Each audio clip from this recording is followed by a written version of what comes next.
Alright, welcome back to episode 65 of History Rewritten. In the last episode, we had quite a lot of things happen. The creation of a new communist nation, our third one at the moment. We had lots in the past, however, this is currently, we've only got 3. But it's this communist Polish one. From we also had the division or partition of this old red country that was here. We had more economic alliances, I believe. Did we not? I don't know. I'm tired. I thought I remembered all stuff, but also it was talking. We did have a war up here in Nova Scotia and Newfoundland. Well, not Newfoundland, what the hell? Southern Canada-ish. That sort of area. And we might have another war in North America again today. However, there is one major war up to in today's episode, so I'm very excited for that. And should we start with that? I mean, we could.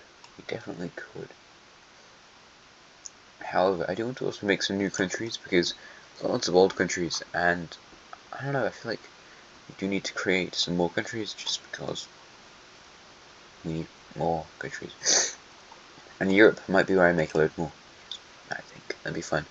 So, let's see. First off, going down to Sumatra.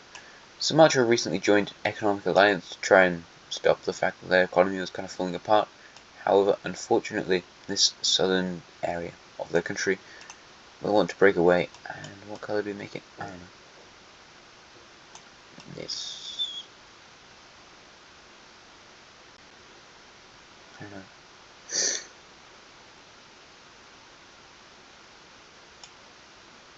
There we go. No, I don't like that. No, we've already got enough. That sort of color of countries. Let's make it orangey. I mean, we've got enough green ones over here, like that one's. They're showing the same color. Alright, so I don't even like that orange anyway. Yeah. Okay, so here's our new southern Sumatran nation. They'll take this island too. Taking lots of islands. This is a peaceful split. They kind of recognized this is causing too many problems, and they might as well just let them go free. So where they're going to put their capital, let's put it. It's an important strait. Let's also just put it over here then instead. Disregarding exactly what I said before, this region also got a bit of insecurity. Not insecurity, but economic insecurity. Oh, we had a war in the Philippines. I thought we had something with the Philippines. Somehow these guys have still hung on to this island. However, the northern Philippines have taken a lot more stuff. So, good for them, I suppose. We are going to see another split happen down here in East Timor. It does not. East Timor is just Timor plus more stuff. So, here's our new country. It's going to be a few islands, really. It's not really all that much. But if it looks a bit like this, taking quite a large part of their economy away. So, we're going to put the capital city in this island. And there you go. Another new nation in Indonesian area. We might see some more. It's because islands are hard to keep control of, basically. You know, islands are very far apart. So, that's kind of what they were struggling with this. I mean, Sumatra was just economic difficulties. There you go. That's the reasons for that. Going up to our war scenario, we're going to be looking at Siberia. Now, Siberia, it's quite a strong country. As strongly you might think it was. I made power rankings for the other one. Siberia is currently the 13th strongest economy. It has an alliance with the light grey country. And speaking of nukes, let's look at Siberia's nukes. They have 76 atomic bombs and 95 nuclear bombs. 95. Any other countries got more than that? China has 96. Yeah, so that's very threatening. And they're going to produce some more just because they might be going to war with somebody. Getting themselves all the way to 106. And in terms of atomic, let's go to 85. I might just update all of them. Alright, fine. China, you go from 112 atomic bombs to 124. And in terms of nuclear, 96 all the way up to 108. They are producing them faster than the Siberians, which makes a lot of sense, really. Russia's on 137 atomic. Let's go to 146. And that's a nuclear 85 up to 93. So, yeah, they're not going as fast as these guys. But they will begin to pick up the pace. I probably would have. Yeah. Let's put them on 96 then. So they're kind of following in the wake of China. Red team is on 121 atomic bombs. Let's change that number to 133. And as for nuclear, 83 up to 92. Britain's on 82 atomic bombs.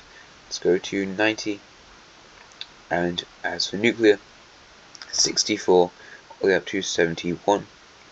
Korea needs to outpace the Chinese, but they're not doing very well at that. So they got to 107 atomic bombs from 99, and 79 nuclear bombs up to 88.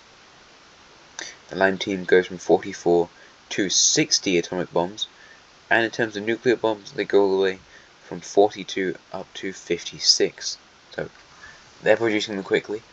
I might go talk about the Lime team in a bit. The Terracotta Nation's going from 23 atomic bombs all the way up to 30, and 16 nuclear bombs up to 24.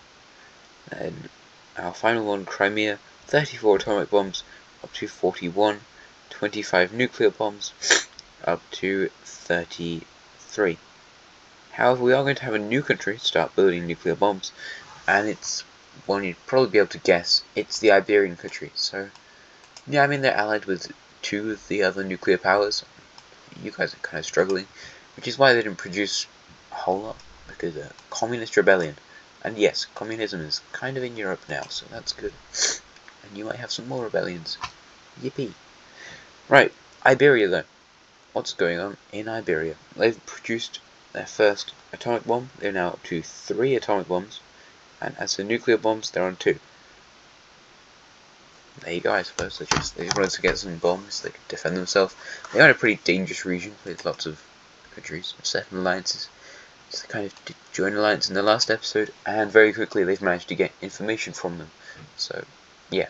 They weren't using them or anything, they just ended up being like, hey, you know, we've got those nukes. I'd like to see if I can get some of that information. There you go. Right, war scenario. We're meant to be going back up to Siberia, because Siberia is going to declare war on Russia. That's right, Siberia is declaring war on Russia. Not that Russia, this Russia. Yeah, sorry. So slightly confused there. So Sakhalin. This is a very, like, one of the best times in history, probably, to declare war on Sakhalin. Because, guess who just became an extremely neutral nation? Sakhalin. So the Sakhalinese left the Korean alliance sometime in the past, I don't remember. And now they became a neutral country. They're still very strong. I think they should be in the top 20. I don't know. I hope they are. Like 16th or something.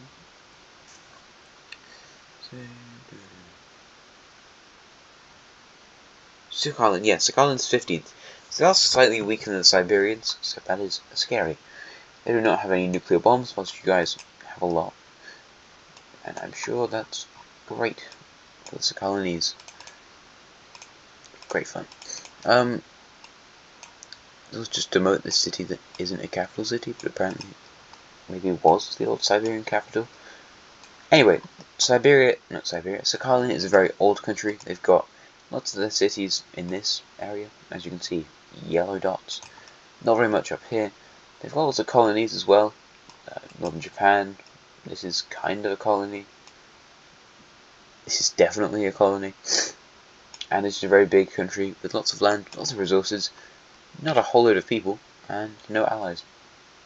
So yeah, they start their invasion.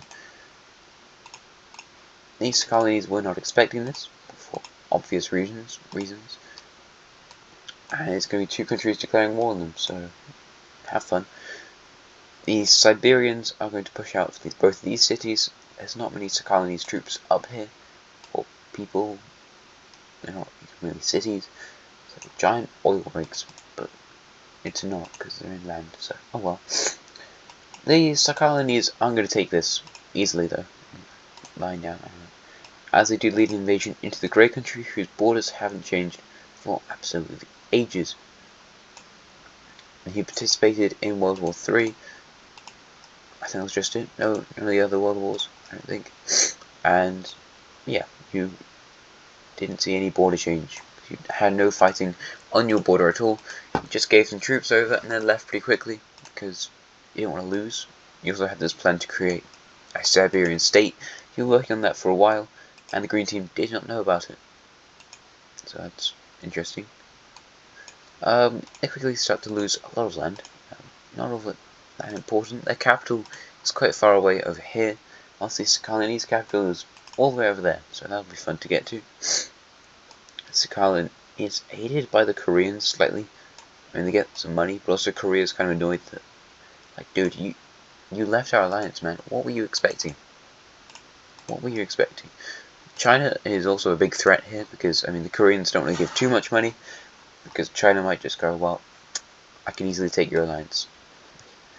There's one Japanese island on your alliance. What are they going to do to me? Nothing. Baikal it's an interesting country. It's relatively strong-ish. Anyway, the Siberians have pushed down to the border of the light grey country. They're going to start liberating those northern areas.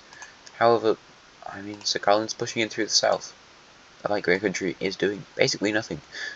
They have grown a lot stronger recently. They were quite strong in the past because they had lots of trade things go through them, from like China and Korea and this entire area. Trade routes. That's an old sort of thing. However, that still doesn't stop their capital being taken by the Sakhalinese, even though, like, at least the northern bit's free, you know? Your capital might be taken, but that's been liberated. And the Siberians will now expose their plan to reach up with the Sivakotsk. So they reach up with that and take this highly important city on the sea. It's important for something. Probably not trade, but you know what? Oh well. And they reach down into this relatively southern area of Sakhalin. The Grey Country is going to receive more liberation as these forces arrive in the north and start pushing Sakhalinese troops out of that area. I mean, all of this has been taken, and eventually this entire peninsula is going to get taken. Rebels in northern Japan will start to appear, and yeah, they start taking these islands pretty quickly. Even Alaska is going to suffer a bit of rebellion. This is kind of Sakhalin's main drawback, is that they've just got so many groups in their country. So looking at Alaska, effectively it just kind of goes up. I mean, it's a lot more, like, really, yeah, you've got this big group over here, more like, you've got this big group, and you've got this huge group, and you've got this huge group. Yeah, stuff like that. But effectively it's just under the control of rebels. But there you go. And let's look at a peace treaty, shall we?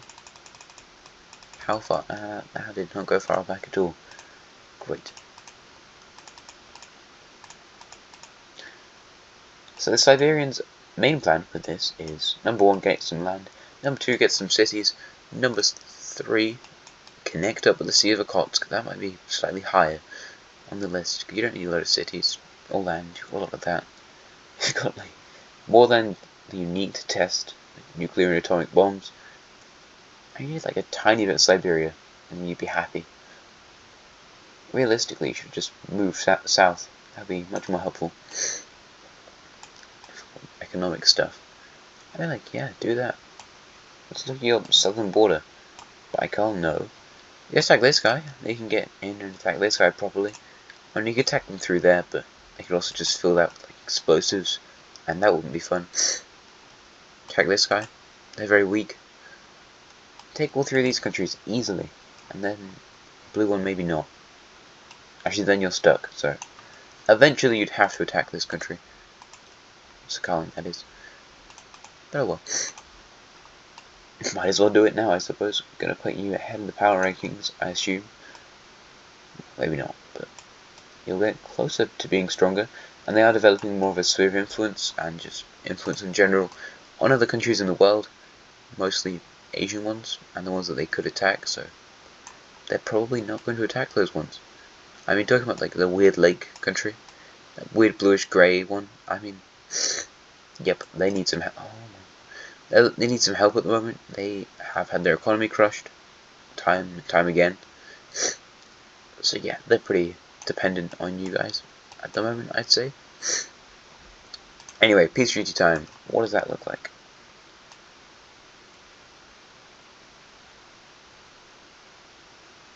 friends, it looks something like taking this territory, taking this territory, and then hoping that looks alright on a map. Does that look alright on a map? No. No, it doesn't. It looks horrible. Great. Well, I like that. I always like the borders to look absolutely abhorrent.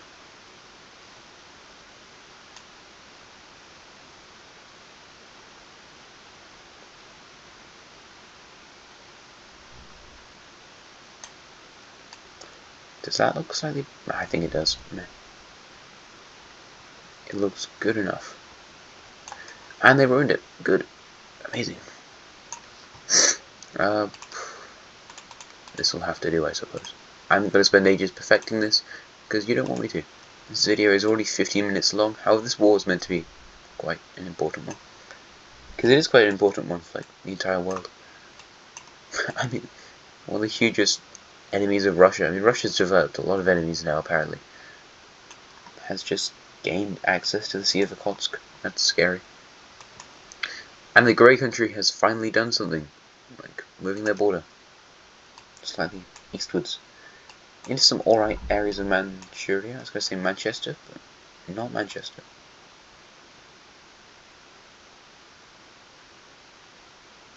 This is definitely not Manchester. But they say Manchester's nicer in the Siberian tundra, so yay. Go Manchester. And yeah, that looks alright, I believe. And Sakhalin is left with the rest of this territory. However, could it be just that easy, you know? You just look at this and say, yep, you get to keep the rest of that. No, of course not. I'm apparently not going to be nice to Sakhalin in today's episode. Even though it's one of my favourite countries. Womp Sakhalin. So, rebels in northern Japan. I talked about those guys. They want their own country, so they're going to get one in the peace treaty. And by one, I mean two. So, we have... Which colours haven't we done? I can't even remember. We've had so many countries in this stupid island. Let's make, in the south, a greenish one, and then in the north we can put a reddish coloured one. Maybe we just do a random colour. I don't know. I haven't really thought about which colour. I knew I wanted to make a country, but that's good enough. So, green, north.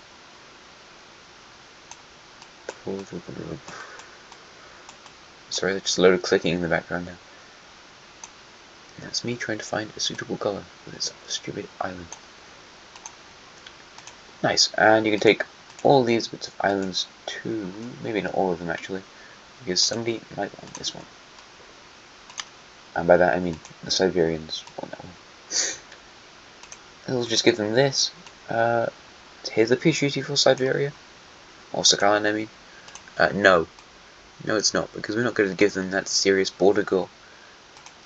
You're unfortunately going to lose Kamchatka as this huge peninsula, which is really, really cold and inhospitable and barren of cities, is going to get its independence as a new nation. So what colour do we make this? I don't know. Find something good. I've kind of got an idea of what I want it to look like.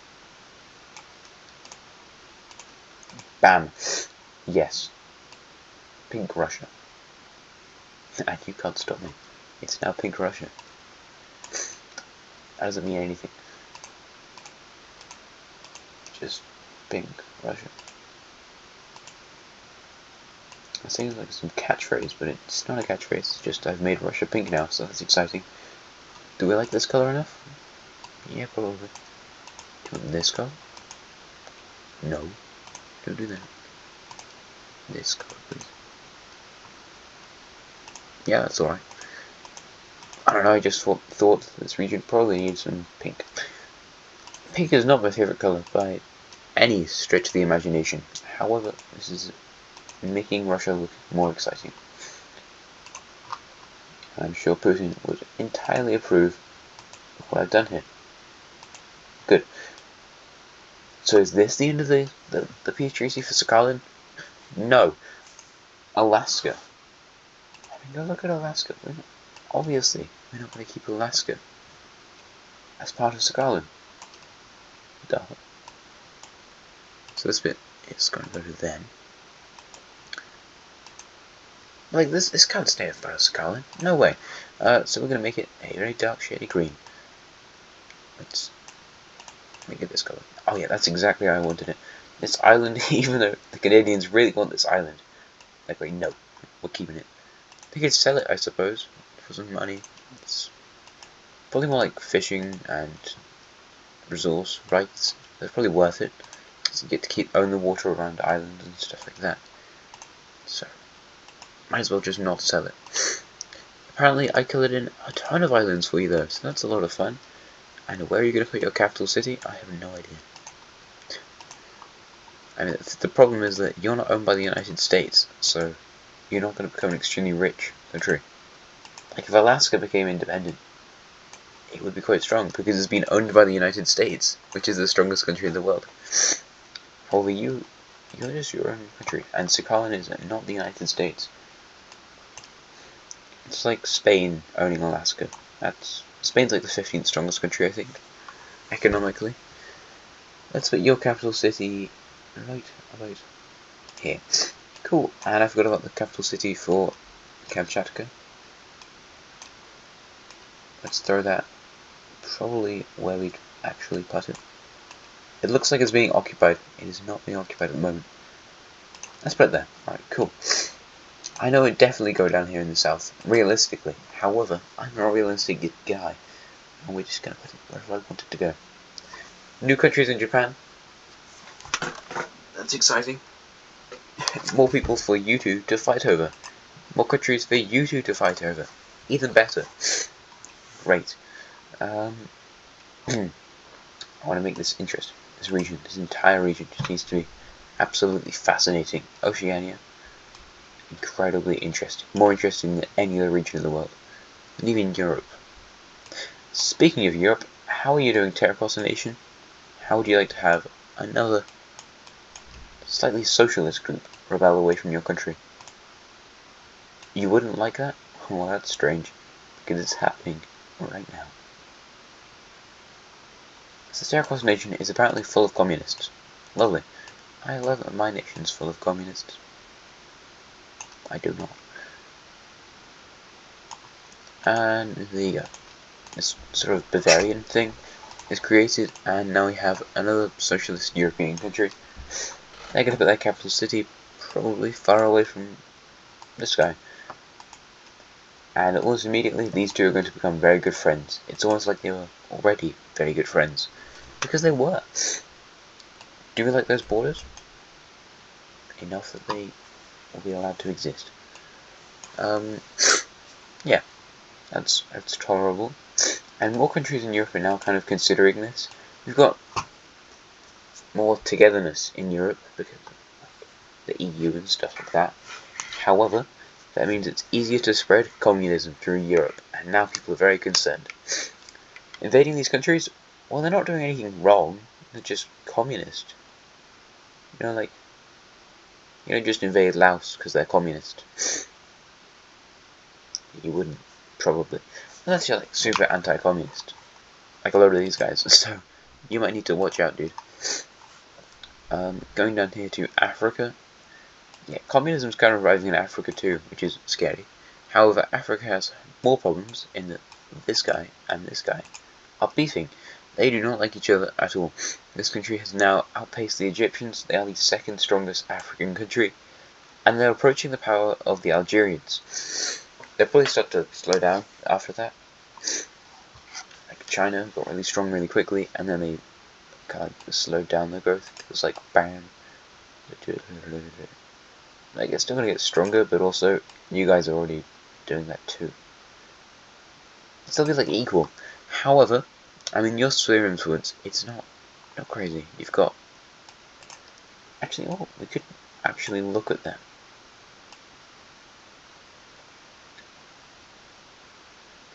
You definitely don't have the Senegalese country in your sphere. I don't know you have the yellow one, but who else would be influenced by you? Probably a lot of countries over here. I mean, the blue country, if you look at, for example, their alliance, it also includes this country. But the blue sphere probably looks... There's lots of countries like this. In the alliance, I included this one just because they're in the economic alliance, so they'd probably be in there. Same with the orange one. I know there's more countries in the economic alliance, but these two are both kind of carrying that alliance. However, you're doing more stuff in West Africa. You've got a more concentrated thing. Senegal, you're influencing lots of these guys. Like, your influence probably looks something a bit like this. However, more countries in the Moroccan sphere are countries like some of these more deserty ones, like all around here. They're just entirely surrounded by sand. This yellowish one, I mean, you can't really see the border now, but they're kind of split down the middle between both of these groups. So that might do some bad stuff for them in the future. Nigeria, very split, as lots of these countries, very, very split. Not some of coastlines, except like you guys. You're leaning more towards Morocco. And it's very scary for these guys, because basically throughout all of history, they have been the top dog in Africa. And now it's not really happening. And we've kind of got these countries fighting for the stronger countries in Africa, to see if they can get them on their alliance. Like, for example, this red country is under the influence of the Moroccans. That's not good, because you're right there. And I mean, they've also influenced this yellowish one. At least they've got this orange country. That's useful for you guys. Looks like a lot of the Sahara is influenced by this. Down here, you are very far away from all this. Neither of these North African countries hold a huge load of influence over this area. Grenada didn't even colonize any of this stuff. I forgot to put the religious map up, so that's not here either. I suppose you're probably leaning more towards the blue country because of your old ties to them. Like you were around a long time before the rest of them, so maybe the blue team could lean more towards the Indian religion, and they could help these countries. And you guys, I suppose, could go for, I mean Morocco, go for more like European religion and focus on this area. I mean, yeah, this is kind of like the Berlin Conference, but it's two countries, and you're not actually controlling them. However, I mean, controlling Africa, there's a lot of countries who are trying to achieve influence over Africa. Like the red country, for example. What's your influence in Africa look like? Well, influencing kind of mostly just coastal countries. So it kind of just looks like this. That's not amazing, really. Orange countries' influence in Africa, it's mostly all religious ones. So a bit like this. That's alright. Bengal's influence in Africa looks like the communist one. It looks a bit like this, and the Lime team is very, very similar. I can't talk apparently. That's fun, isn't it? Italy doesn't really have any influence. It would be over this lot. The USB. I don't have the color up, so where are you influencing now? Your influence is going to spread crazily throughout the world very, very soon. In South America, more countries have become USB aligned. Before we had this country, oh, I can't really see that. We had the greenish one, Peru, this bluish country.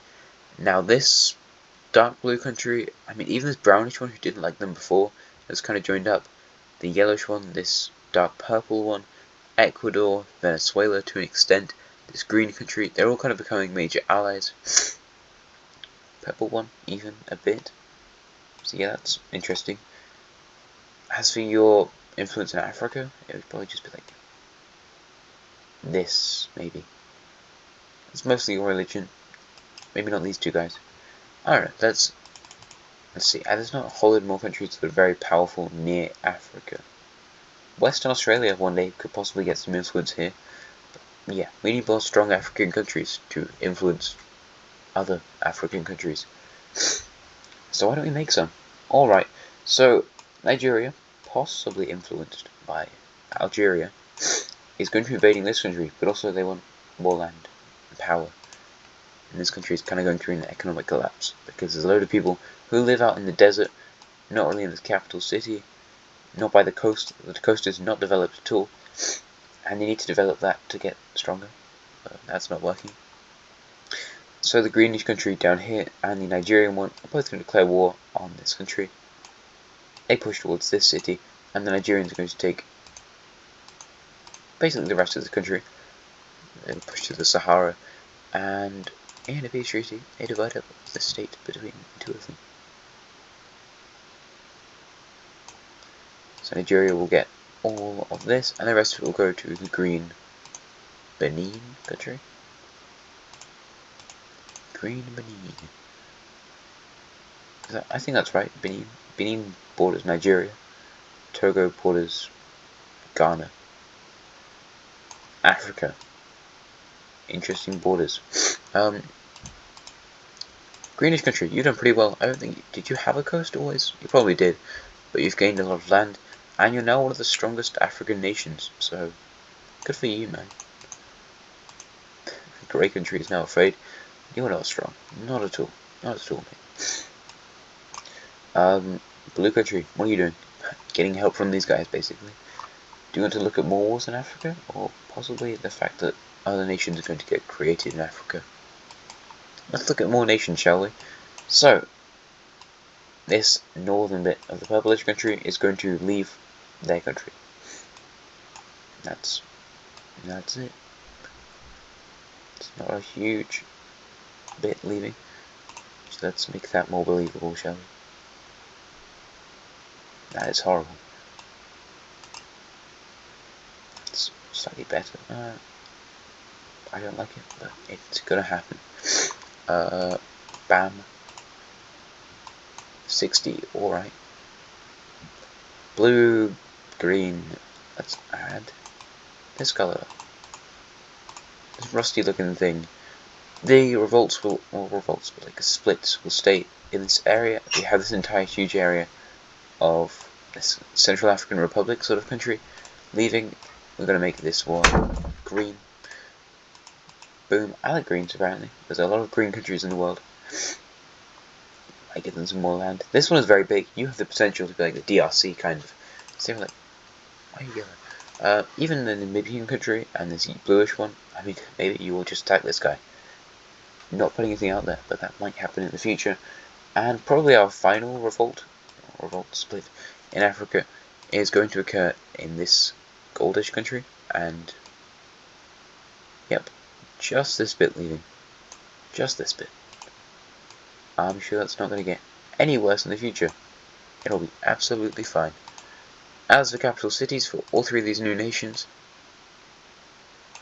capital city number 1, capital city number 2, and capital city number 3. Alright, and I've just noticed that in this region down here, you can have that back. And there you go. Alright, thank you very much for watching the video. Hope you enjoyed. Borders of the world look different and also quite weird. And I hope to see you again next time. Goodbye, subscribe, and have a nice rest of your day.